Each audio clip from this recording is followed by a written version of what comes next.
할렐루야. 오늘도 수요 오아시스 예배에 나오신 여러분 한 분 한 분을 주님의 이름으로 환영하고 축복합니다. 오늘은 감사하고 감탄하고 감동하라라는 제목의 말씀으로 함께 은혜를 나누고자 합니다. 2024년 한국인의 평균 수명이 얼마인지 아십니까? 여성이 90세를 돌파했습니다. 남성은 86세를 돌파한 것으로 알려졌습니다. 그래서 우리나라 국민의 이 기대 수명은 이제 83.5세인 것이죠.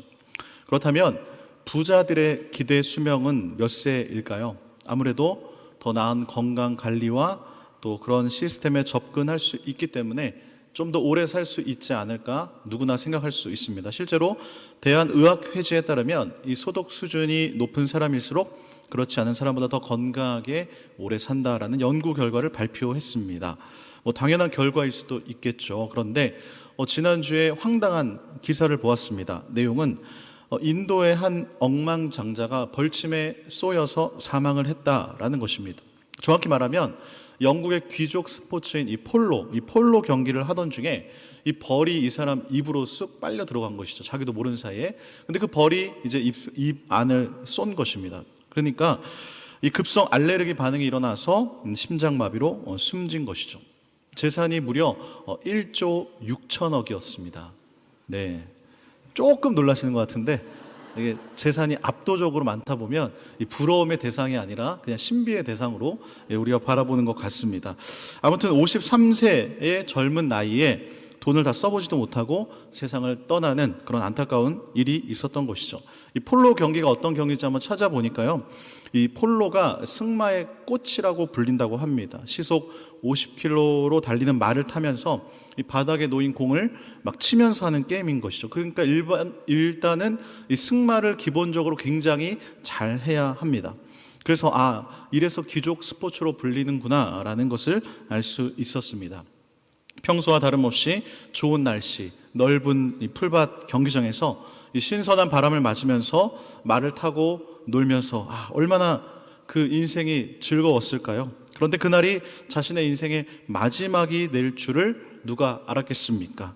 이 뉴스의 댓글들의 반응은 우리가 생각하는 것과 크게 다르지 않았습니다. 사람 일은 정말 알 수 없구나. 돈이 있으면 뭐하냐, 참 황당하다, 허무하다라는 반응이 대부분이었습니다. 저도 댓글들을 보면서 비슷한 생각이었습니다. 참 인생이라는 것이 허망하구나. 우리가 새벽마다 시편을 묵상하고 있는데요, 시편의 여러 구절들에서 우리의 인생의 허무함에 대해 말하는 구절들이 자주 등장하는 것을 보게 됩니다. 그중에 시편 103편 14절인데 우리 한번 같이 읽어보겠습니다. 시작. 이는 그가 우리의 체질을 아시며 우리가 단지 먼지뿐임을 기억하심이로다. 아멘.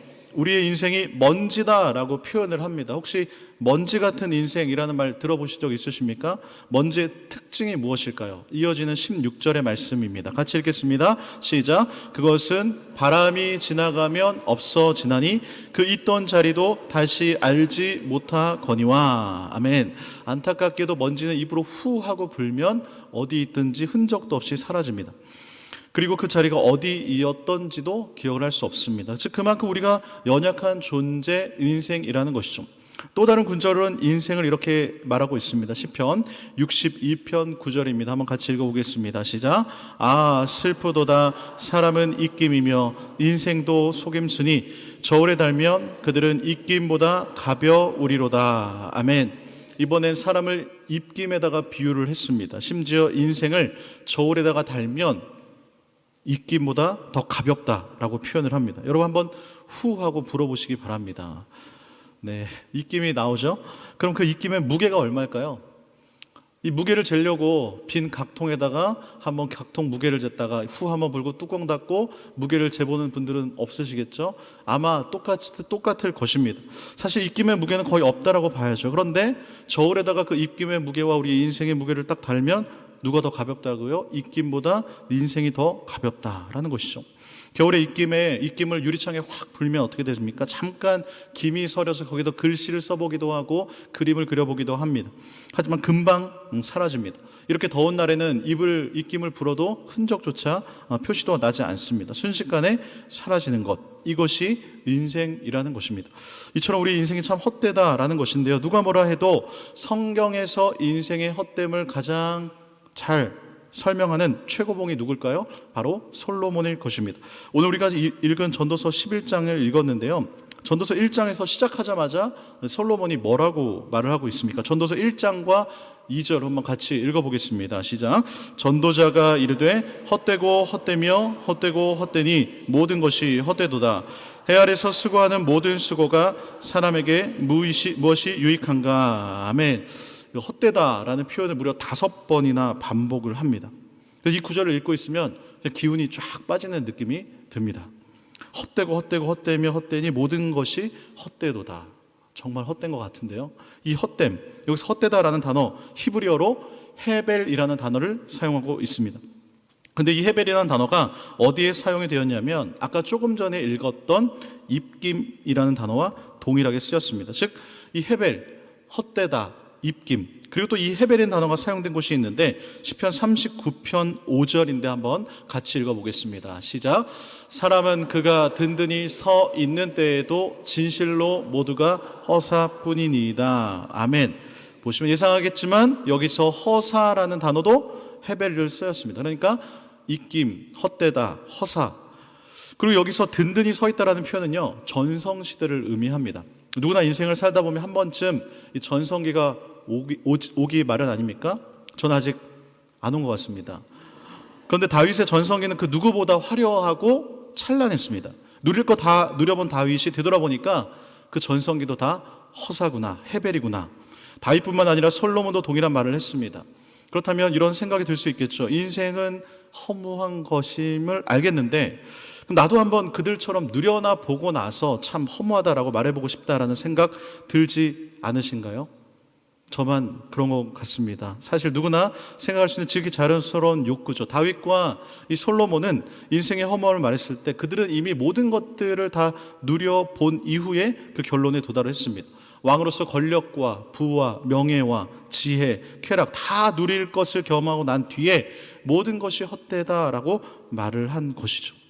그렇다면 아무리 인생 열심히 살아도 그 끝이 허무라면 어떻게 살라는 것이겠습니까? 처음에 이 설교문을 제 아내에게 이제 보여주었을 때 아내가 설교문을 쫙 읽고 나서 정말 엄청난 지지를 받은 것이 아니라 많은 지적을 받았습니다. 그 중에 하나가 이제 제가 설교의 서두로 이슈로 잡은 이 인생의 허무에 자신이 동의할 수 없다라는 것이죠. 자기는 단 한 번도 인생이 헛되고 허무하다라고 생각해 본 적이 없다라는 것입니다. 맞습니다. 저도 지금 인생이 허무하다라는 것을 강조하고 있는 것이 아닙니다. 다윗과 솔로몬도 인생이 허무하니까 아무것도 하지 말라라는 뜻이 아닙니다. 그들이 하고 싶었던 말이 무엇입니까? 그 모든 것의 너머에 있는 더 깊이 있는 의미와 방향이 우리 인생에서는 필요하다라는 경고와도 같은 것을 말하고 있는 것이죠. 누리고 싶고 경험하고 싶다라는 것은 우리 모두의 정직한 마음일 것입니다. 그런데 다만 기억해야 할 것은 무엇을 누리든지 간에 그 자체가 나를 완전히 채워주지는 못한다라는 것입니다. 그렇다고 인생 무상이라면서 허무함을 느낀 채 무기력한 인생을 살아가라는 것이 아니라 이런 표현들을 통해서 인간의 한계를 깨닫고 하나님을 의지하고 하나님의 은혜를 구하라는 것입니다. 전도서 1장부터 10장까지는요 솔로몬이 자신의 인생에 경험한 모든 것들을 다 분석한 것을 기록해 놨습니다. 그가 지혜와 부와 쾌락과 일과 명예 모든 것들을 다 누렸던 사람입니다. 그리고 전 세계 시대를 통틀어서 가장 뛰어난 지혜자 아닙니까? 그러니까 그가 기록했던 누렸던 모든 것들이 다 우리 인생에 의미가 있는 것이죠. 그리고 내린 결론이 무엇입니까? 전도서 12장 13절 한번 같이 읽어보겠습니다. 시작. 이래 결국을 다 들었으니 하나님을 경외하고 그의 명령들을 지킬지어다. 이것이 모든 사람의 본분이니라. 아멘. 하나님을 경외하라. 이것이 인생의 결론이라는 것입니다. 하나님을 경외한다라는 것 무엇일까요? 선하고 그 인자하심이 영원하심을 믿는 것입니다. 하나님은 본질적으로 선하신 분이시고 모든 것에 좋은 것의 근원이 되는 분이십니다. 인자하심은 하나님의 변치 않는 사랑과 은혜를 의미합니다. 따라서 하나님을 경외하는 사람은 하나님의 선하심을 믿고 그 선하심 안에서 살아가는 것을 추구하는 것이죠. 이처럼 솔로몬이 전도서 10장까지 자신의 인생의 모든 철학적인 성찰과 지혜와 모든 것을 압축해서 기록을 해놓았고 12장의 이처럼 결론을 통해서 우리가 입김이나 먼지 같은 인생을 의지하는 것이 아니라 전능하신 하나님을 의지해야 된다라고 말을 하고 있는 것이죠. 그렇다면 그 중간에 끼어있는 11장, 오늘 우리가 읽은 11장은 왜 있는 것일까요? 바로 10장과 그리고 12장의 결론을 연결하면서 우리가 살면서 적용해야 될 적용점을 제공하고 있는 것이죠. 즉 10장까지 전도서를 읽다가 그래서 뭐 허무하다, 뭐 헛되다, 그런데 그럼 어떻게 하란 말인가? 라는 이런 허무주의에 빠지지 않도록 11장이 그 답을 들려주고 있다라는 것이죠. 그래서 오늘 본문 1절 말씀 다시 한번 같이 읽어보겠습니다. 시작. 너는 내 떡을 물 위에 던져라. 여러 날 후에 도로 찾으리라. 아멘. 우리 왕성교회가 좋아하는 게 여러 가지가 있는데 그중에 이 떡을 굉장히 좋아라 합니다. 많은 권사님들, 지회분들께 많은 목사님들이 떡을 이렇게 한 옹씩 받아 오시는데요. 이 아까운 떡을 물에 던지면 어떻게 될까요? 떡이 일단 물에 젖겠죠. 뭐 말려서 먹을 수도 있을 것입니다. 금방 다시 건져서 먹을 수도 있겠죠. 그런데 일단 떡이 물에 들어가면 물에 깊이 가라앉을 것입니다. 즉 떡을 물에 던진다라는 것은 좀 무모해 보이고 낭비처럼 보이기도 합니다. 그렇다면 여기서 말하는 떡이 무엇일까요? 우선 문자적으로 먹는 것을 의미하겠죠. 이 성경에서 떡이라는 것은 재산이나 어떤 생계 수단 같은 물질적인 것을 상징하기도 합니다. 그리고 또 떡이라는 것이 내가 가진 자원들, 시간, 재능, 건강, 수고의 모든 결과들, 이런 것들로 생각해 볼 수 있습니다. 즉 떡이라는 것은 단순히 물질적인 것뿐만 아니라 비물질적, 때로는 사랑과 칭찬과 선행, 이런 무형의 모든 가치들을 상징할 수 있는 것입니다. 하나님께서 이런 떡을 물 위에 던져라 라고 말씀을 하십니다. 물질, 시간, 재능, 이런 모든 것들을 물 위에다 다 던져버려라 라는 것일까요? 그것이 아니라 바로 자신의 시간과 재능과 사랑과 칭찬, 선행, 어떤 유형, 무형, 모든 물질의 자원들을 아낌없이 나누고 베풀라라는 것이죠. 그렇다면 이런 것들이 쉽게 가능할까요? 경제의 아버지라고 불리는 아담 스미스가 인간에게는 두 가지의 성질이 있다라고 정의를 했습니다. 첫 번째는 인간은 합리적이다. 두 번째는 인간은 이기적이다. 즉 인간은 오직 자신만의 이익을 위해서 합리적인 판단을 내리는 존재다라는 것입니다. 물론 비합리적이기도 하고 이기적이지 않은 분들도 많습니다. 그러나 이 뻔히 떡이 물에 가라앉을 것을 알면서도 던지는 것은 굉장히 어려운 일이죠. 그러나 우리는 믿음으로 던질 수 있습니다. 왜입니까? 하나님께서 반드시 도로 찾을 것이다 약속해 주셨기 때문인 것이죠. 그렇습니다. 우선 믿음으로 던지는 것이 중요합니다. 그 결과가 당장 눈에 보이지 않더라도 언젠가는 반드시 보상을 받기 때문인 것입니다.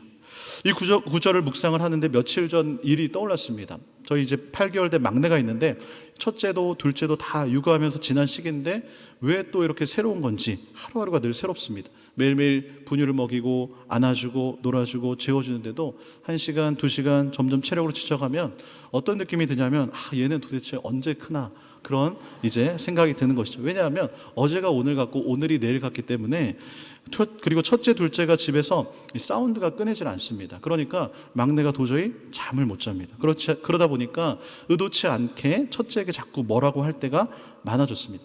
그러던 중에 첫째가 이런 말을 합니다. 자기가 선교 다닐 때 굉장히 칭찬을 많이 들었답니다. 그리고 이제 초등학교에 들어가서 칭찬을 선교원보다는 조금 받는다라고 말을 합니다. 그리고 집에서 가장 칭찬을 못 받는다라는 것입니다. 이 말을 들은 엄마의 마음에 이 깊이 이렇게 가시가 박혔는지 깊이 새겨졌나 봅니다. 그래서 의도적으로 그 이후로 칭찬을 계속 해줬습니다.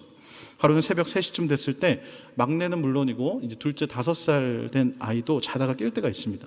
그러면 보통 아이들의 특징이 혼자 깨는 것이 아니라 조용히 깨는 게 아니라 막 울고불고 소리를 지릅니다.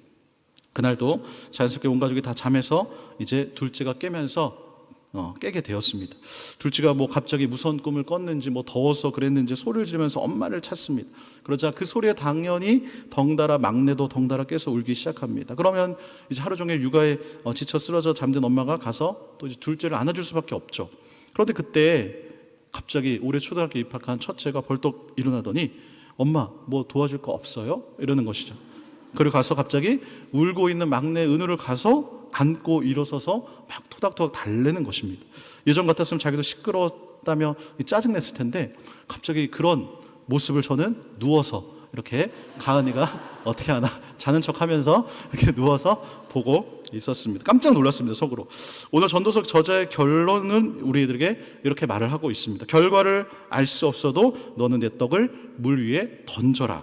왜입니까? 지금은 당장 결과가 보이지 않더라도 하나님을 신뢰하면서 믿음으로 씨를 뿌릴 때 그 수고가 결코 헛되지 않고 하나님의 때에 반드시 열매를 맺게 될 것이다 약속해 주셨기 때문인 것이죠. 떡을 던진다라는 것은 이처럼 일상 속에서 믿음을 가지고 행하는 모든 행동을 상징을 합니다. 이런 행위들이 때로는 헛되이 사라져 보일 수도 있지만 결국에는 여러 날 후에 뜻밖의 결과를 맞이할 것이다 라는 것을 강조하고 있는 것이죠. 또한 떡을 물에 던지는 행동은 이런 모든 일상적인 물질적 비물질적 행동뿐만 아니라 기도와 같은 영적인 행위에도 동일하게 적용이 되는 것이죠. 기도를 통해 하나님께 우리의 간구와 소망을 아뢰을 때에 겉으로는 즉각적인 응답이 없는 것처럼 보일 수 있지만 결국은 하나님의 뜻 안에서 좋은 결과를 가져올 것이다 라는 이 믿음의 표현인 것입니다. 우리는 지금 이 40일 기도 대행군과 특별 돌파 기도를 통해서 하나님의 뜻을 구하고 또 교회를 위한 영적 전쟁을 감당하고 있습니다. 이를 위해서 많은 성도님들이 자신의 그 떡을 물 위에 던지고 계십니다. 물 위에 던지는 것은 말씀드렸듯이 확실하지 않아 보입니다. 심지어 낭비 같아 보이기도 합니다. 하지만 하나님은 우리가 믿음으로 던진 떡과 그 뿌린 씨앗들을 여러 날 후에 도로 찾을 것이다 라고 약속해 주셨습니다. 기도뿐만 아닙니다. 전도가 그렇습니다. 사랑과 헌신이 그렇습니다. 우리는 결과를 당장 보지 못할 수 있지만 우리 하나님은 반드시 그 열매를 거두게 해주실 줄 믿으시기를 바랍니다. 이어서 2절 이렇게 말씀합니다. 같이 읽겠습니다. 시작. 7에게나 8에게나 나눠줄지어다. 무슨 재앙이 땅에 임할는지 내가 알지 못함이니라. 아멘. 7이나 8에게 나눠줘라 라는 것은 내가 할 수 있을 때 그때 충분히 섬기고 헌신하라는 것이죠. 우리는 내일 일을 당장 1분 1초 뒤에 일을 알지 못하는 인생입니다. 물론 미래를 준비해야 합니다. 그럼에도 불구하고 서두에 인도의 억만장자 이야기해드린 것처럼 미래에 어떤 일이 일어날지 아무도 모르는 것입니다. 그렇다고 미래가 불확실하다고 해서 또 아무것도 하지 말라는 말도 아닙니다. 인간의 한계, 무력함만을 이야기하는 것이 아니라 아무리 대비해도 불안전하고 불확실하기 때문에 계속해서 내 떡을 물 위에다가 던지라는 것이 바로 이 전도서가 말하고 있는 지혜의 삶인 것이죠. KBS 다큐에서 한 청년의 인터뷰를 보았는데요. 이 청년은 신장암 말기의 30대 환자였습니다. 이 청년이 자신의 삶을 이렇게 표현합니다. 월세로 사는 삶. 그러니까 매달 내는 월세처럼 자신의 인생을 살아간다라는 것이죠. 마음이 아팠습니다. 그러나 조금만 더 생각을 해보면 이 청년뿐만 아니라 누구나 다 시한부의 인생을 살아갑니다. 그 여생의 기간이 다를 뿐 선고받지 않은 것의 차이일 뿐이지 동일한 선상에 있다는 것이죠. 또 다른 말기암 환자의 이야기를 어떤 책에서 읽었는데요. 이 위암 말기의 40대 가장이 어느 작가에게 메일을 보냈습니다. 근데 글에는 누구에게도 말하지 못했던 자신의 두려움, 불안, 그리고 가족에 대한 미안함이 적혀 있었습니다. 그런데 그 중에서 가장 큰 두려움이 뭐였냐면 자신의 삶이 얼마 남지 않은 것에 대한 불안이었습니다. 그리고 억울함이었습니다. 누구는 100세를 사는데 나는 겨우 40년밖에 살지 못하는 것에 대한 분노와 억울함을 그 글에다가 담아 적은 것이죠. 저는 이 글을 읽으면서 한 가지 느끼게 되었습니다. 죽음이라는 것이 누구에게나 공평하지만 죽음에 이르는 과정과 결과는 개인마다 다 다르다라는 것이죠. 이 40대 말기암 환자의 상황과 억울함이 조금 이해가 됩니다. 그런데 분노와 이 억울함을 짧게 끝내고 소중한 하루하루를 자신의 떡을 물 위에 던지는 삶을 살면 어떨까 생각해 보게 되는 것이죠. 미래에 대한 불안감에 얽매기보다는 이 현재를 즐겁게 살아가는 것이 중요하다라는 것이죠. 이것은 미래에 대한 염려가 현재 우리의 하나님이 주신 기쁨을 빼앗지 않도록 주어진 삶에 감사하며 최선을 다해 살아가야 하는 것을 말하고 있는 것입니다. 그래서 우리는 인생이 불확실할수록 우리는 오늘을 심을 수 있음에 감사해야 하는 것이죠. 기도를 심을 수 있고 사랑, 나눔, 복음 이 모든 것이 하나님 앞에서 귀한 씨앗인 것입니다. 그 감사가 나의 이 나태함을 이기게 하고 믿음으로 살게 하게 될 줄로 믿습니다. 이어지는 3절과 4절 함께 읽어보겠습니다. 시작. 구름에 비가 가득하면 땅에 쏟아지며 남으로나 북으로나 쓰러지면 그 쓰러진 곳에 그냥 있으리라. 풍세를 살펴보는 자는 파종하지 못할 것이요 구름만 바라보는 자는 거두지 못하리라. 아멘. 사람들은요, 나름대로 미래를 다 예상하며 살아갑니다. 그리고 그 예상의 근거에서 행동합니다. 하늘을 바라보니까 먹구름이 비를 가득 머금고 점점 다가가고 있습니다. 그러면 무엇을 예상할 수 있죠? 곧 비가 내리겠구나, 비가 쏟아지겠구나, 누구나 생각을 합니다. 나무가 남쪽이나 북쪽으로 쓰러져 있으면 그 쓰러진 그대로 있을 것이구나 라고 누구나 생각을 합니다. 하지만 이렇게 미래가 어떻게 되겠다고 계속 따지기만 하고 풍세만 살피고 구름만 바라보고 있는 사람은 어떻게 된다고요? 결국 파종도 못하고 추수도 못하게 된다라는 것이죠. 우리는 누구나 다 불완전한, 불확실한 인생을 살아갑니다. 그런데 그런 불확실한 인생 속에서도 포기하지 않고 계속 씨를 뿌려야 된다라는 것이죠. 조건이 완벽해질 때까지 기다리다 보면 아무것도 하지 못하게 된다라는 것이죠. 어찌됐든 저지르고 40일 기도 행군이 시작되었습니다. 그리고 벌써 4분의 1 가량이 지났습니다. 처음에 이게 뭔가 싶어서 참여를 잘 못하셨던 분들도 이제 점점점 기도의 온도가 올라가면서 뜨거우시고 많이 참여하는 것을 바라보게 됩니다. 그렇다면 이 기도 대행군 참여하면서 우리가 어떤 마음을 가져야 할까요? 혹시 지금도 풍세를 바라보면서 구름만 바라보면서 있지는 않으신가요? 아니면 오늘도 기도하면서 혹시 내가 이렇게 오늘 하루 기도한다고 뭐가 달라질까라는 의심이 들지 않으십니까? 풍세만 바라보고 구름만 바라보는 인생이 아니라 우리 모두 다 이 40일 기도 대행군에 참여하시는 모든 왕성의 성도님 되시기를 축복합니다. 하나님께서 이렇게 말씀하십니다. 우리 5절 같이 읽어보겠습니다. 시작. 바람의 길이 어떠함과 아이벤차의 태에서 뼈가 어떻게 자라나는지를 내가 알지 못한 같이 만사를 성취하시는 하나님의 일을 내가 알지 못하느니라. 아멘. 그렇습니다. 하나님께서 분명하게 말씀하십니다. 결과는 내 몫이니까 너는 계속 던지고 뿌려라. 우리는 하나님의 계획을 다 이해할 수 없습니다. 우리는 바람의 길도 태중의 아이가 어떻게 자라는지, 물론 초음파 간혹 보긴 하지만 어떻게 그 뼈가 다 자라는지 온전히 성장을 다 알 수 없습니다. 하지만 우리 하나님은 그 모든 과정을 아십니다. 우리가 알 수 없는 것을 하나님은 완전하게 이끌고 가고 계심을 믿으시기를 바랍니다. 지금의 눈물과 중보와 금식과 간구, 그 모든 것들이 바로 하나님의 손 안에 있음을 믿으시기를 바랍니다. 이것이야말로 우리가 기도가 힘들고 마음이 지쳐도 기도하는 자리를 지켜야 하는 이유인 줄로 믿습니다. 내가 모든 것 이해하지 못해도 우리 하나님은 일하십니다. 완벽한 조건을 기다리지 마시고 오늘 순종의 씨를 뿌려보시기를 바랍니다. 믿음으로 물 위에 떡을 던져보시기를 바랍니다. 그것이 바로 믿음의 용기이자 전도자가 말하는 지혜인 줄로 믿습니다. 우리 6절 말씀 한번 같이 읽어보겠습니다. 시작. 너는 저녁에도 손을 놓지 말라. 이것이 잘 될는지 저것이 잘 될는지 혹 둘이 다 잘 될는지 알지 못함이니라. 아멘. 저는 이 구절이 굉장히 마음에 들더라고요. 일단 믿음으로 뿌려보라라는 것이죠. 새벽 기도에, 아침 오전 10시 기도에, 저녁 9시 기도에, 교구 릴레이 기도에, 수요 예배 후 기도에, 금요 돌파 기도에, 금식 기도까지 그냥 되는 대로 기도의 씨를 뿌려보시기를 바랍니다.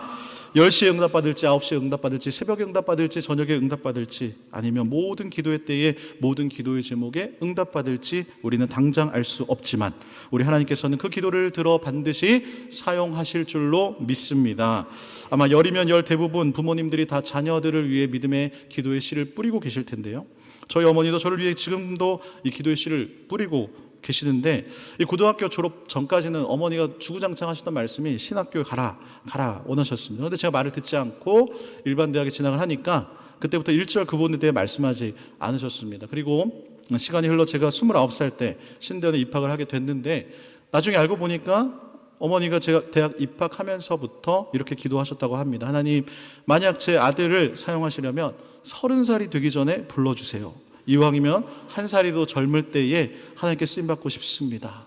다윗에게 보여주었듯이 그 은총의 표적을 보여달라고 기도한 것이죠. 그런데 제가 29살 때 신대원에 간 것 보면서 어머님이 기도 응답 받은 이야기를 이제 나중에 시간이 흘러 들려주셨습니다. 사랑하는 성도 여러분, 연금술이라는 단어 아시죠? 바로 값이 싼 금속을 금으로 정련하는 기술입니다. 물질을 변환시키는 연금술처럼 우리 인생에도 연금술이 있는데요, 바로 부정적인 감정이나 상황을 긍정적인 방향으로 변화시키고 자신의 삶을 더욱더 가치 있고 풍요롭게 만드는 것이 인생의 연금술이라면, 그렇다면 신앙의 연금술은 무엇일까요? 바로 믿음으로 기도의 씨앗을 뿌리는 것입니다. 너무나 유명한 말씀이죠. 욥기 23장 10절 우리 한번 같이 읽어보겠습니다. 시작. 내가 가는 길을 그가 아시나니 그가 나를 단련하신 후에는 내가 숨금같이 되어 나오리라. 아멘. 오늘 우리가 읽은 전도서 11장에도 동일하게 말씀합니다. 미래에는 알 수 없지만 오늘은 믿음으로 씨를 뿌리라는 것입니다. 하나님이 이 모든 과정을 아시고 결국은 여러분들을 통해 놀라운 일을 행하실 줄로 믿습니다. 우리 인생이 하나님의 손에 있을 때에 이 연금술처럼 변화가 되어서 고난이 인내로, 실패는 지혜로, 믿음은 기적으로 바뀌게 될 줄로 믿습니다. 그래서 내 인생의 예상치 못한 순간들 속에서도 우리는 날마다 하나님의 숨결을 감탄으로 발견해야 되는 것이죠.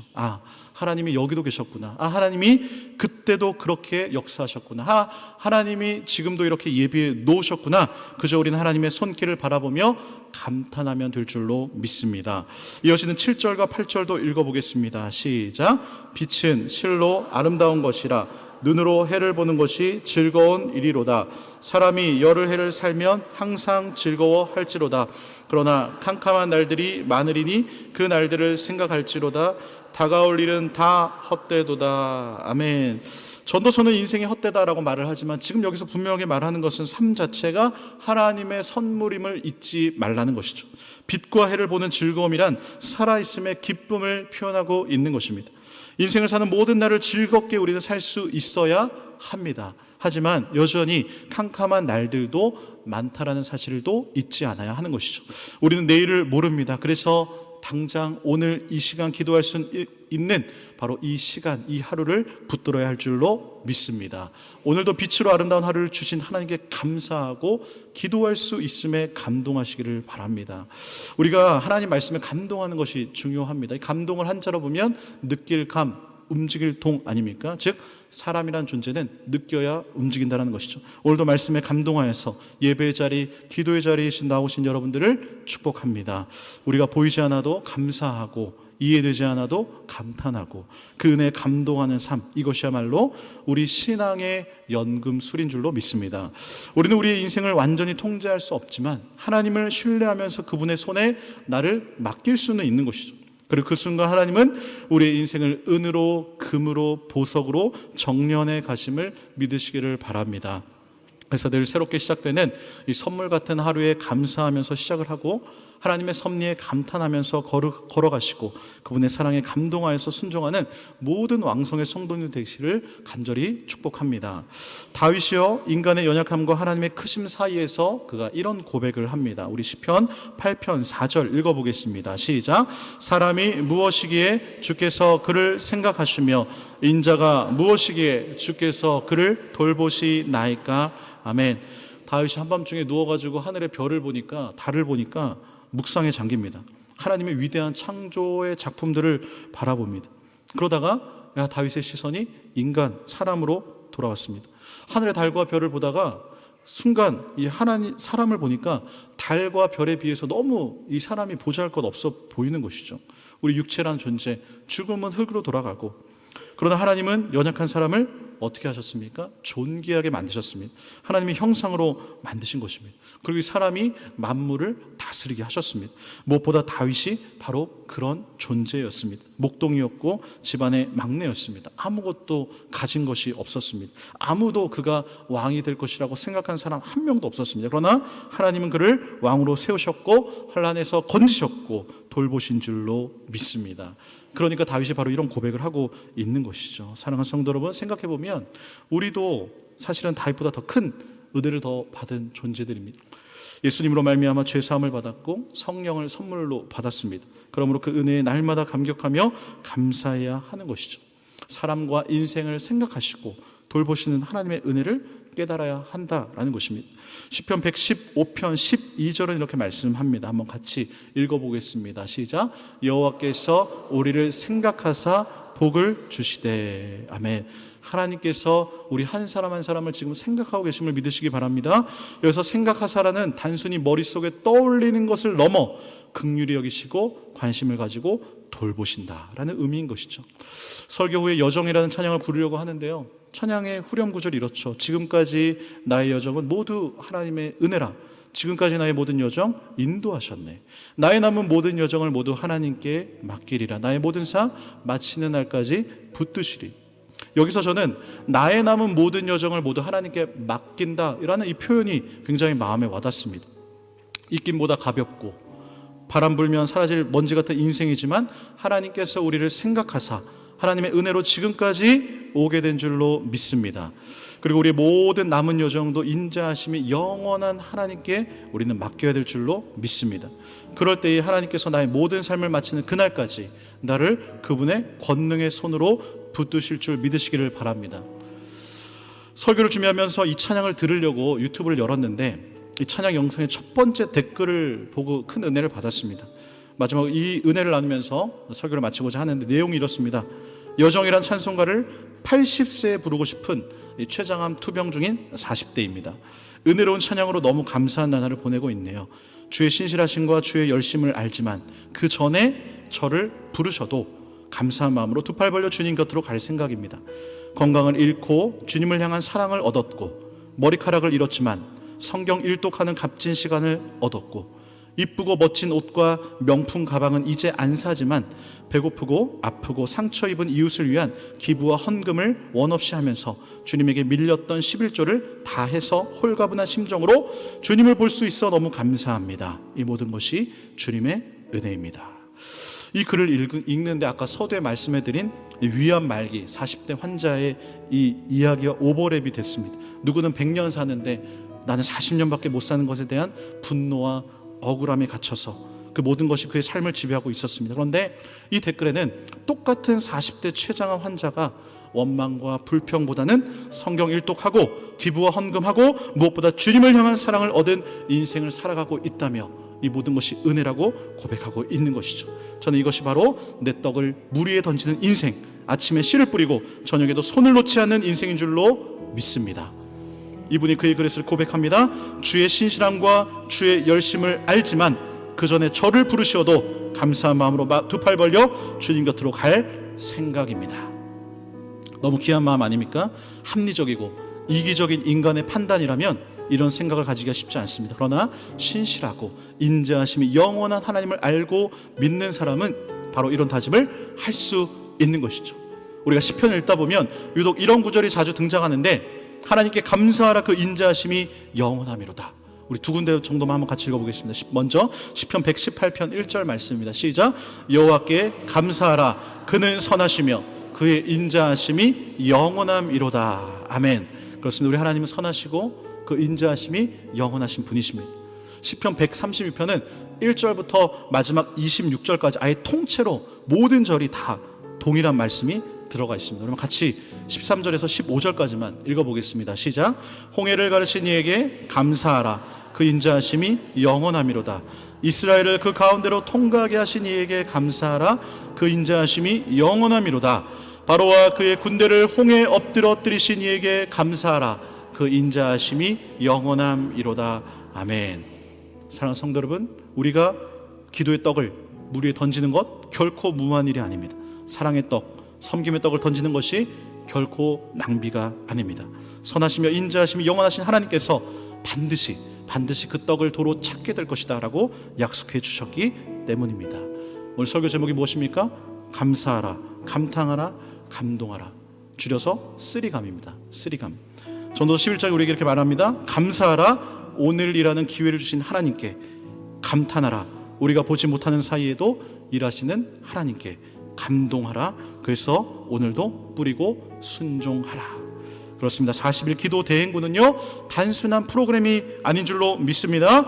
이 시간 하나님 앞에 다시 믿음을 고백하고 내 삶의 방향을 순종과 신뢰로 다시 세우는 영적 결단의 여정인 줄로 믿습니다. 오늘 여러분의 기도와 말씀과 순종이 사랑의 수고가 물 위에 던진 떡처럼 돌아오는 그날까지 감사하고 감탄하고 감동하며 살아가시기를 주님의 이름으로 축원합니다. 아멘. 이 시간 함께 찬양하기 원하는데요, 아까 말씀해 드린 것처럼 여정이라는 찬양입니다. 나의 남은 모든 여정을 모두 하나님께 맡기겠다라는 진정한 고백을 나의 모든 삶 마치는 날까지 선하시고 인자하신 하나님을 붙들며 찬양의 가사가 나의 고백이 되기를 소원합니다. 나의 눈가에 주름이시고 눈물이 많아졌습니다. 잠시 눈 감고 뜬 것 같은데 어느새 여기 있습니다. 가슴 아픈 날도 많았었고 기쁜 날도 있었습니다. 짧은 여정을 되돌아보니 하나님의 은혜입니다. 지금까지 나의 여정은 모두 하나님의 은혜라. 지금까지 나의 모든 여정 인도하셨네. 나의 남은 모든 여정을 모두 하나님께 맡기리라. 나의 모든 삶 마치는 날까지 붙드시리. 한 번 더 우리는 나의 눈가에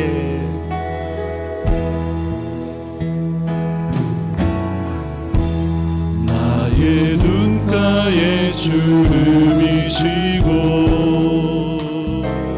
눈물이 많아졌습니다. 잠시 눈 감고 뜬 것 같은데 어느새 여기 있습니다. 가슴 아픈 날도 많았었고 기쁜 날도 있었습니다.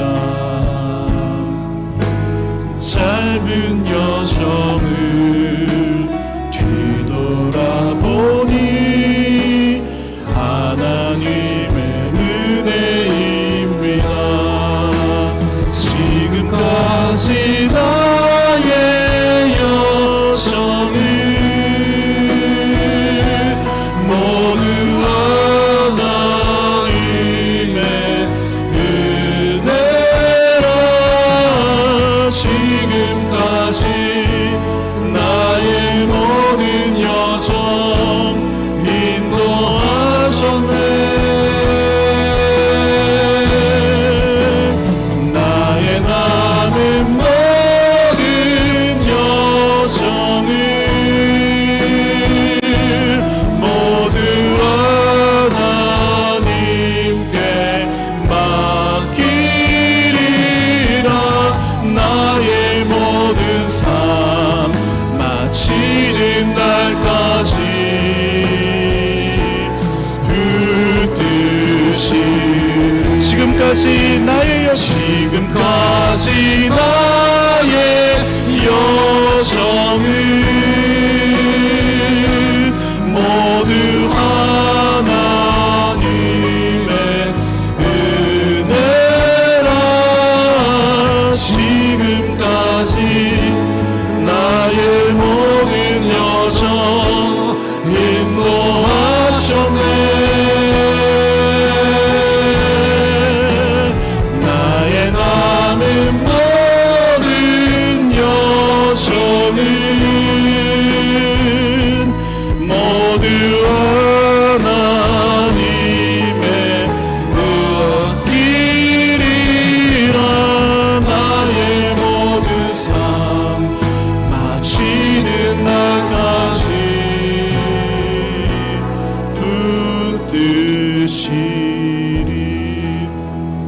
시간 말씀 기억하며 함께 통성으로 기도하기 원합니다. 내 떡을 물 위에 던져라. 아침에 씨를 뿌리고 저녁에도 손을 놓지 말라 말씀하신 하나님, 오늘도 기도의 떡을 물 위에 던집니다. 기도의 씨앗을 뿌립니다.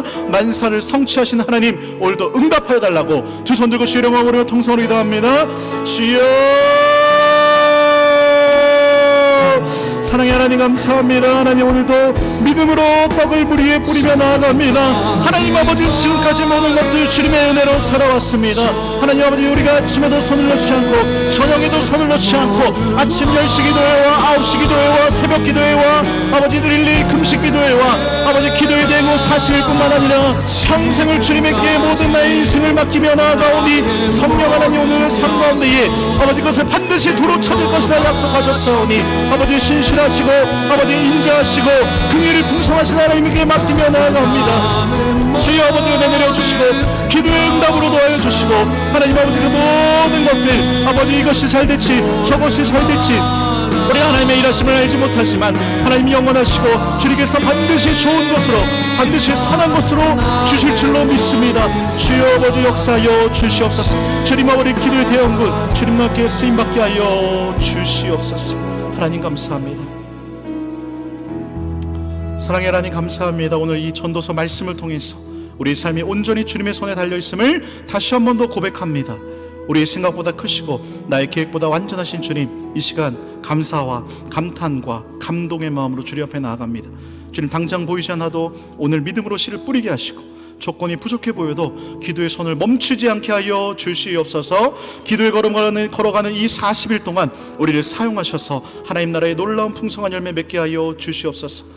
기도할 수 있는 은혜와 말씀을 들을 수 있는 믿음, 공동체로 함께 걸어갈 수 있는 축복에 감사드립니다. 나의 이해를 넘어 일하시는 하나님의 신비에 놀라게 하시고 오늘도 내 숨결 속에 역사하시는 하나님을 찬양하고 감탄하게 하여 주시옵소서. 주님의 은혜가 내 삶을 적셔서 내 무뎌진 마음이 깨어지게 하시고 다시 순종으로 살아가게 하여 주시옵소서. 감사가 감동이 행동으로 이어지게 하시고 그리스도 안에 진짜 변화가 일어나게 하여 주시옵소서. 하나님, 이 기도 대행진의 시간이 단지 지나가는 40일이 아니라 내 인생의 방향이 새로워지는 결정적 전환점이 되게 하여 주시옵소서. 이제 나가는 우리 모든 걸음을 주님께 온전히 의탁하며 예수님의 이름으로 기도합니다. 아멘.